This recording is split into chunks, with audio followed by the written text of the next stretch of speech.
Dealing with the historical problem of hijacked buildings in the city of Johannesburg. This as many are still reeling in shock after popular South African DJ Warrick Stock, also known as DJ Warris, was shot and killed in the city centre outside an alleged hijacked building.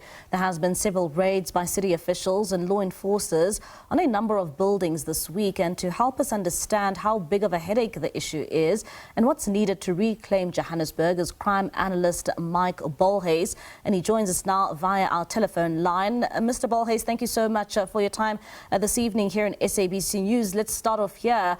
How much do we know about this trend of either hijacked buildings or hijacked homes, particularly in the inner suburbs of Johannesburg? It's huge. Johannesburg is most probably one of the biggest cities, obviously, with the most and severe problems of hijacked buildings. Now, this also goes to businesses or homes. So it's not just buildings or places where people would, stay in a flat and so forth. It's any living situation that could be hijacked by either a person or a group or a syndicate or by organized crime and racketeering criminals. And let's come to the issue around what we've seen recently, and that's hijacked homes in suburbia areas. Particularly now, we saw recently the MMC in the city of Johannesburg, going on to conduct a raid at a home where a number of makeshift shacks were erected on the property. What would you say is behind those specific homes that are being hijacked and then later on being rented out to numerous amounts of people? Yeah, that's a trend that's been going on for years, though. And, there's many reasons why this has grown to such a huge issue. One is lack of authorities getting involved and assisting the public that has this problem, the owners. Secondly, the slow-go judicial system. Although the courts really make a difference with the interdict, it's very difficult to enforce. And then thirdly, the groups of people that are involved is very, very clever and brilliant in what they do. So they many a times bribe the authorities or intimidate, and as we've seen, even would go to the level of killing somebody. And this has happened before. I mean, this is the tip of the iceberg that has recently been exposed in the media. We're looking at a guy like Emil de Wit, which has more than 30, 40 cases against him, of which 16 is ongoing cases for which he has been arrested and every time gets bail. And he's now hijacked an extremely valuable property. And from there, he runs his criminal enterprise. Not only from there, from several other. And he is involved in any form of crime. So he is in our books known as a racketeer. But his main criminal act is to actually rob properties from people. And it's been going on for years. But hopefully now, with this latest case and with the information in the media and our projects, we will get him behind bars soon. And I mean, you have been investigating this for quite some time, and you speak of this Emil van der Wit, and you're saying that he's also behind a syndicate. Would you say that looking at the amount of cases which have been opened against such, that the police have been dealing adequately with the information which has been obtained? No, they haven't. And it's very difficult nowadays, and this is with all our cases, whether we help the man on the street and a businessman or dealing with extreme cases on government level, is the authorities that is not necessarily up to scratch. They're not fully qualified, they don't have the infrastructure and even the knowledge and the way how to deal with these cases. It's a huge problem.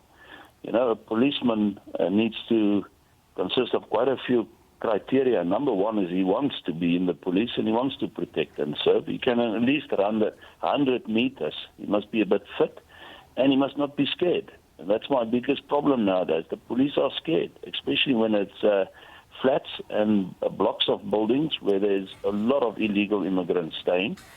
And they just too scared. These people are quite dangerous and they're extremely intimidative, and they've got money and they buy the authorities. So no, the authorities hopefully will wake up because it's been exposed and now in the media as well. And hopefully there would be a change. I hope so. And Mr. Bolhuis, when you look at these two problems, be it hijacked homes and hijacked buildings, what is the link you find between the two? Well, it's the same. The only difference is, as I've said, you get those that on the lowest level will just, hire a property and they'll pay one month's fee, and then they just never pay again. And then when the owner comes and he says, listen, he wants his property back, you've not been paying. I mean, it's a huge rigmarole. He has to go to court because the guy just stays and he says, take me to court. And then you have to get an eviction order, which can sometimes take up to 2 years because there's always extensions and so forth. And unfortunately, the law protects the criminal. And as I've said, the authorities is in a slow-go pace. And then, if you the slightest threaten or intimidate him or them in the house, then they open cases against you, and then the police would act against you. So it's a huge problem. And we deal with so many of these problems, but then it can rise to a business.